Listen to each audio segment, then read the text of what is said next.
Right now at 5, the show goes on. What you can expect from the final Concerts on the Square performance tonight. There is an air quality alert tonight for southern Wisconsin. You can see the haze in the air, and we'll tell you how people are dealing with the smoke. Plus, the investigation into Madison's missing ballots is complete. We'll look into what caused the issue.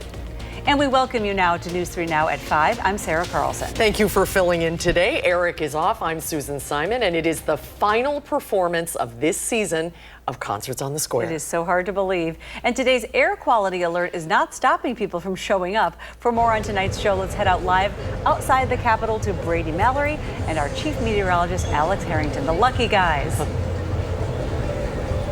Well, happy Friday Eve, everyone. Happy Friday Eve to you, Alex. Same to you as well, yes. Yeah, and if you want to start your weekend off a little early, you can do so Thursday night right here at Concerts on the Square. It has everything. It has Shostakovich, it has Beethoven, there's food, there's friends, there's picnic baskets. Come on down.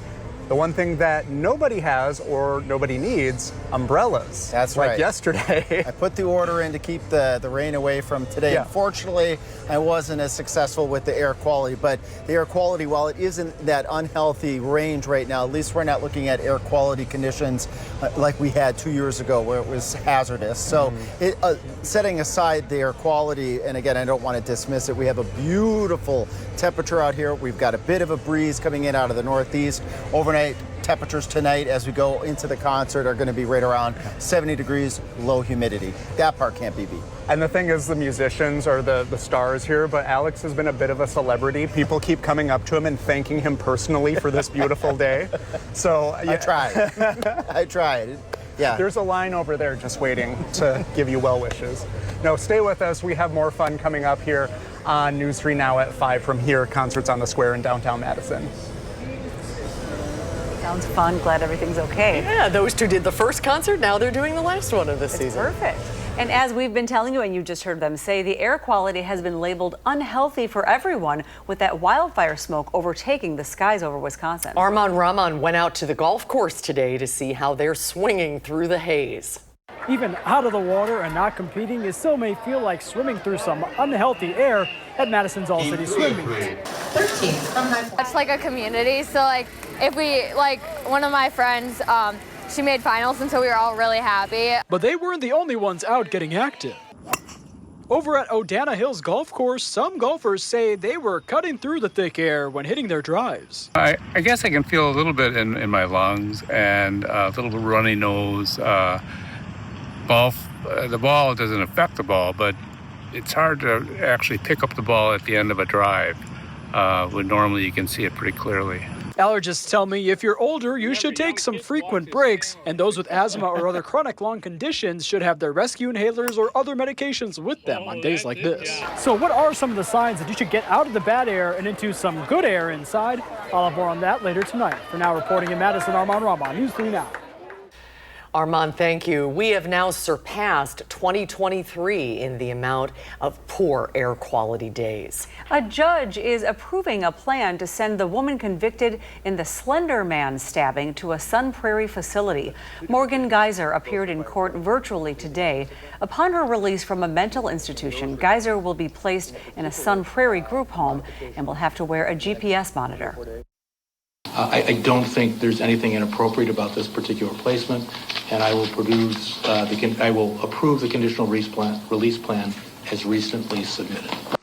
Geyser's release date has not yet been announced, but her attorney says that he hopes it will be in the first week of August. Tonight, we're digging into what caused 193 absentee ballots to go uncounted in Madison last November. That incident triggered investigations from both the Wisconsin Elections Commission and the city of Madison. Our Ellie LaLiberte has been looking into this story for months, and she joins us now with the latest on this investigation. Ellie, what did you find? Well, Susan, Sarah, former Madison Clerk Mary Beth Witzel-Bale was alerted of the missing ballots on November 12th, but went on vacation the next day. And it's that lack of action coupled with poor procedures that the Wisconsin Elections Commission says led to this error. The WEC concluded poll books were printed too early and the policies in place did not properly track absentee ballots. It also found that it was more than just the former clerk who failed to act. Now, both the city and the WEC found that Witzel-Bale failed to train and follow procedures, but the WEC investigation found probable cause was that the former clerk broke 5 election laws.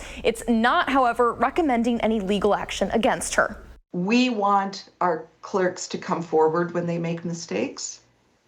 We want them to tell us about them promptly so we can fix them, help them fix them. I really don't believe that prosecuting our clerks is going to achieve better election administration.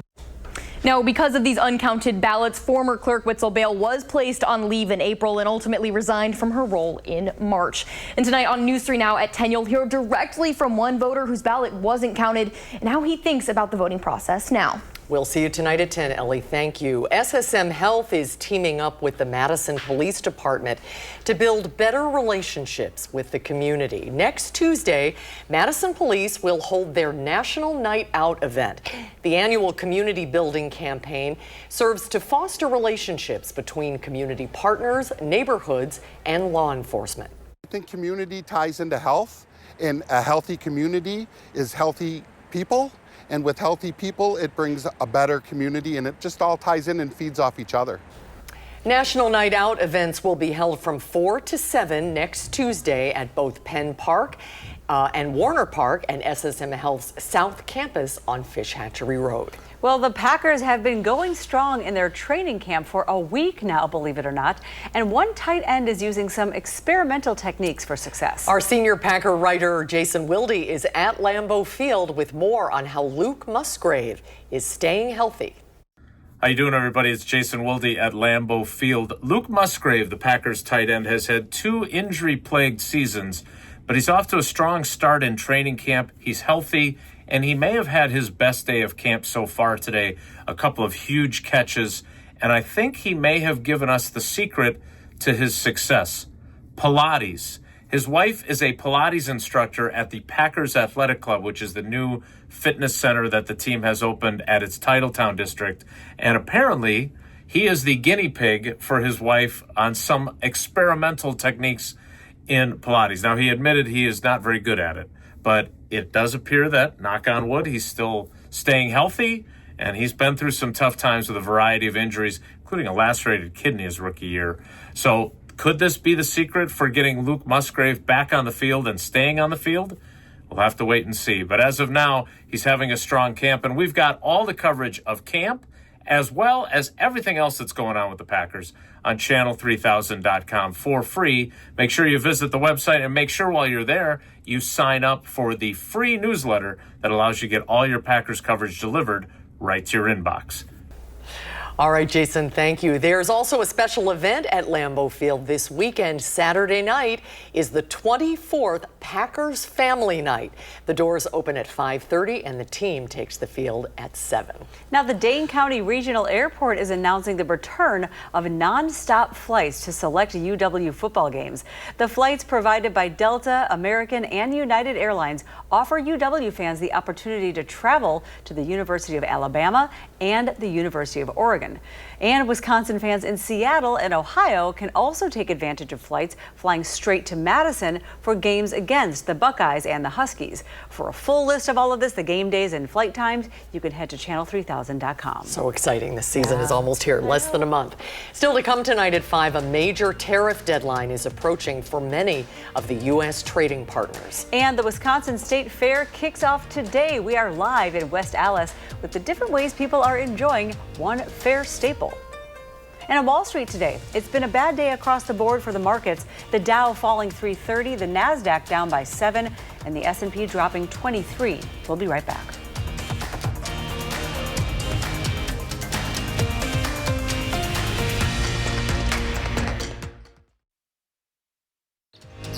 You're watching News 3 Now at 5. The Trump administration says there are just a few hours left until new tariffs kick in for trading partners around the world. But one of America's largest trading partners does not have a deal yet. President Trump says Canada's recent plans to recognize Palestinian statehood could threaten trade talks between the two countries. But the administration also acknowledges Israel's reluctance to allow critical food aid into Gaza. Tomorrow, Special Envoy Witkoff and Ambassador Huckabee will be traveling into Gaza to inspect the current distribution sites and secure a plan to deliver more food and meet with local Gazans to hear firsthand about this dire situation on the ground. Israeli Prime Minister Benjamin Netanyahu has denied that starvation is taking place in Gaza, despite a recent United Nations report. In Washington, the NTSB held day 2 of hearings into the deadly mid-air collision between an Army helicopter and an American Airlines flight. Rick Dressler, an official with medevac operator Metro Aviation, testified that he and other civilian helicopter pilots worry about the Army and Air Force helicopters flying around the airport just outside of Washington. I'm speaking for my group there. We are all very uncomfortable when those two units are operating. Dressler said it can be challenging to identify other aircraft at night around Reagan National Airport. The NTSB hearings wrap up tomorrow, and the board's final report is expected next year. Well, the latest NASA mission to the International Space Station is being postponed because of bad weather. Clouds rolled in at the 1-minute 7-second mark, preventing the SpaceX Falcon 9 rocket from blasting off. It's yet another setback for the mission's commander as well. The rookie astronaut was bumped from a space flight last fall to bring 2 Starliner astronauts home after their extended stay in space. I'm a human being. I'm an astronaut. I want to fly in space. But seeing my teammates come off of that aircraft and seeing Butch and Sunny come off as well, it was really special. And I was so grateful that I got to be there and hug them in person. The astronauts will get another chance to lift off from Florida's Kennedy Space Center tomorrow. Hazy skies are lingering over southern Wisconsin tonight, but will the air quality improve soon? Meteorologist Blaze Keller has all the details. I think the air quality is going to improve probably by Sunday of the upcoming weekend. That's when winds will turn out of the south, so we'll have some of that smoke being pushed off back into parts of Canada. But unfortunately, we're also getting some smoke out from fires out west. So even though southerly winds may still keep a little bit of that haze around, but I think the best air quality over the next couple of days is going to arrive starting on Sunday. Tonight and Friday, it is still going to be cool, comfortable, but both days are going to be still hazy, and even into the weekend, especially Saturday, we're going to be dealing with those hazy conditions. A live look on our Edgewater Skycam looking towards Lake Mendota. We can see the haze. It has been there all day. Most of Wisconsin has been on the list of the top 10 smokiest cities in America from IQ Air, which monitors air quality not only across America, but across the globe. Right now, Beloit, we are the smokiest city in America. Then Peoria is, Joliet, as well as Milwaukee. Chicago's number 6, Grand Marais 8, and Green Bay, that was once number 1, is now 9. So we've gotten a little bit of some fresh air to move into parts of Wisconsin, but we're still going to be underneath this air quality warning through at least noon on Friday. I wouldn't be surprised if we see either this extended or a new air quality alert issued, just based on the fact that we're going to continue to be dealing with this smoke, whether it's from Canada, whether it's from out west, or a combination of both, especially Saturday. Sunday, as I mentioned, probably going to be a little bit better with those winds turning out of the south. Friday's air quality compared to what it is now is going to be slightly better, unhealthy for some, still not great. So much like today, tomorrow, maybe we just limit our time outdoors. It's not hot, it's not humid, we're not anticipating hot heat index values, but the smoke, especially if you stay outside for a long time, could get into your lungs.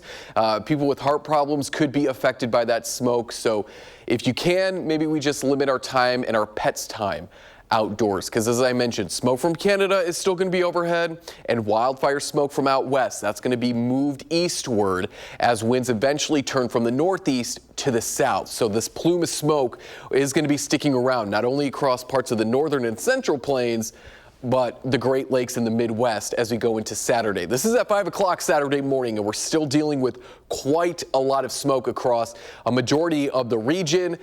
Dark oranges, reds indicating that heavier smoke. So unfortunately, this high pressure system did bring us some relief from the heat and humidity, but it also brought down that Canadian wildfire smoke.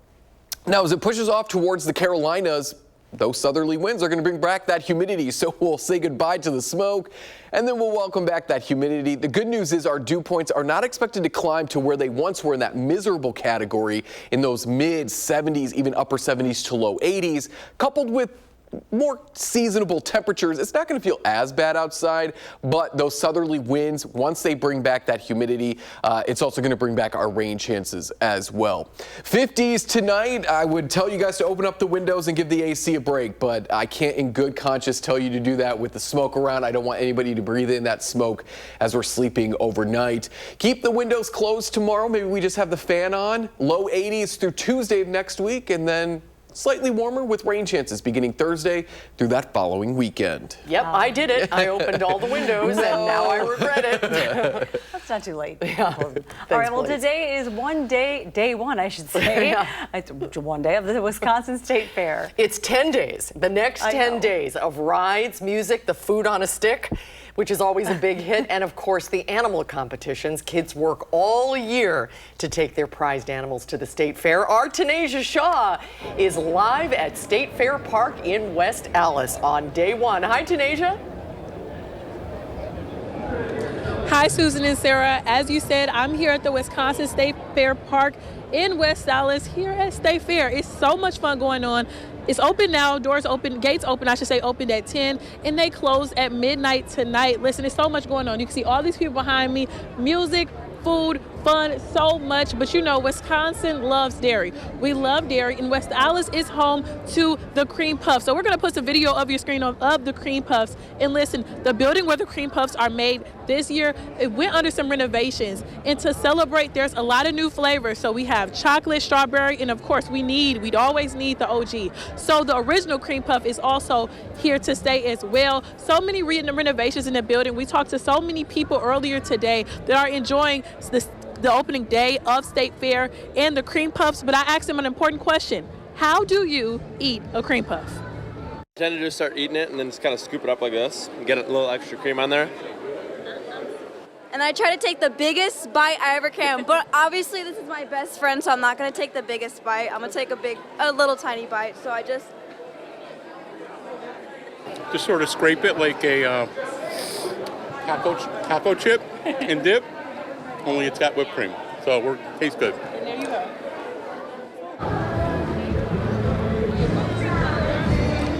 Now, the important question, how does Tanasia eat a cream puff? I'm so nervous because it's so messy. You see I have my Channel 3 gear on. I don't want to get it messy, but this is a chocolate one. So, you know, this is one that they have this year as well. I'm going to go all in, Susan and Sarah. Oh my gosh, oh my gosh. Okay, 1, 2, 3. Delicious, y'all. That's so good. I need to get some napkins. Sorry to eat and talk. Oh my gosh, look at that.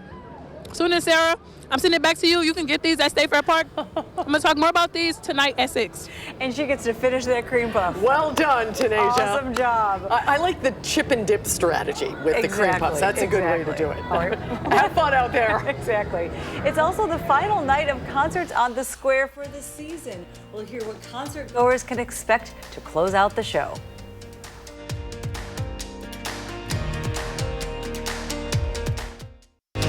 You're watching News 3 Now at 5. Boy, summer has gone by fast. I know. Tonight is the final performance of this season's Concerts on the Square. And we are out at King Street ahead of tonight's show, our News 3 Now team. And for more on what's being played to cap off this special event, let's head out to Brady Mallory. And I think Alex Harrington's with him too. No, but it's just Brady this time. Hi, Brady. Brady and the Maestro. Yeah, well, there you go. Hello, everyone. And somehow, I don't know how this happened, but it's the last Concerts on the Square of the season. Summer's flying by, isn't it? It sure is. Oh my gosh, it's end of July. Yeah. Only 147 days until Christmas, if you're keeping count at home. I'm with Maestro Andrew Sewell, one of the stars of the show tonight. Thank you, Brady. Yeah, you have some great music lined up, Shostakovich and Beethoven. Yes. We opened the work by Eric Gould, an American composer, called An American City. It was a bicentenary for the city of Canton in Ohio, but really it could be any Midwest American city. Yeah. Following that, we've got the Piano Concerto No. 2 by Shostakovich, which is made famous by the Disney animation of Disney 2000, and we've got a soloist, Sylvia Jang, who's actually from New Zealand originally, and went to Juilliard right out of high school. So she's really making a name for herself, a big splash here in the US. And so we're very delighted to have her as featured soloist. And we end with Beethoven's Fifth Symphony. And you were telling me off camera, you were telling me that you were in New Zealand and you heard of Sylvia and you're like, you know, she could do well here in Madison. Absolutely. And in fact, my daughter plays in the orchestra and she was telling me all about this play. And she said, she's in New York, you should hire her. And I said, great idea. And sure enough, she's here. Yeah. So we're very happy to make her debut here. It has been an incredible season. How are you feeling about this bookend? You know, we started off in June and now here we are. How do you feel about how everything went? I think it went very well. We've been fortunate with the weather. I mean, there's some other concerns tonight with the air quality, which we're keeping an eye on. Obviously, it was postponed tonight because of the rain yesterday, and that was good because it was both postponed have been very clearly a rain event. So I'm happy for that part of it. It's when it gets sort of a little bit this or a little bit that it gets a little tense. Yeah. Well, it's going to be a great night. I can let you go. Thank you, Maestro, for visiting with us. We'll see you here next year. We will see you here next year. Thank you, Brady. And there's still plenty of lawn left. You can pop over, put down a blanket. Alex was saying it's really nice right now. The air quality has its moments, so keep that in mind. But Alex was saying it's going to be a little chilly, so you might want to pack a sweater, a jacket. I have this hoodie. Eric, Frankie, you might want to take note. I have this hoodie just in case it gets chilly out. It's Reba. I think you've heard of her. I believe your wife is also a super fan, so she can borrow it if she'd like, but I'll need it back, of course. Well, much like I couldn't figure out who was there. Frankie's off, but I will tell him and Kim. She will be very jealous. Thank you, guys. Thanks, guys. Oh, it cracks me up. Blaze is back with the final check of the forecast when we come back.